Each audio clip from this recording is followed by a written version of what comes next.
আসসালামু আলাইকুম। আমি ডাক্তার মোহাম্মদ মাহমুদুর রহমান, নাক কান গলা বিশেষজ্ঞ। আমি ময়মনসিংহ মেডিকেল কলেজে কর্মরত আছি এবং প্রতি শুক্রবার মধুপুরে মেট্রো হাসপাতালে আমি আমার প্রাইভেট চেম্বার করি।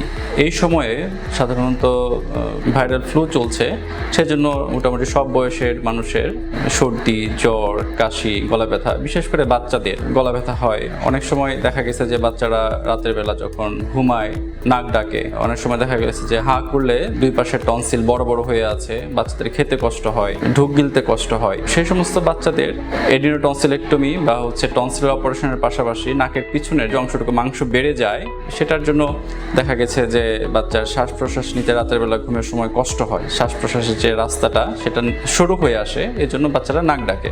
এই সমস্ত কারণে বাচ্চাদের দেখা গেছে যে পরবর্তীতে মুখের যে দাঁতের যে আকৃতি সেটা চেঞ্জ হয়ে যায়। বাচ্চারা তাদের যে বাড়ন্ত গ্রোথের যে ব্যাপারটা, এটা কিছুটা হ্যাম্পার হয়। বাচ্চার যে বুদ্ধি বিকাশের যে ক্ষমতা, নিউরনাল ডেভেলপমেন্ট, সেটাও কিছুটা কম হয়।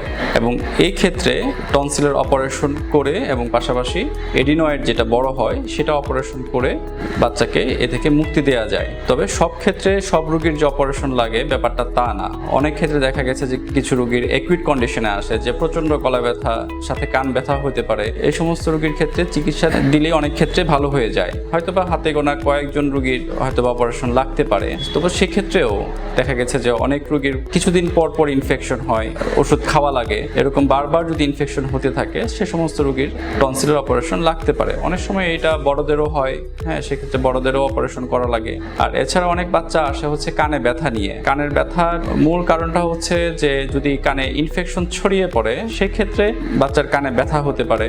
আমরা প্রাথমিকভাবে চিকিৎসা দিলে ম্যাক্সিমাম রোগী ভালো হয়ে যায়।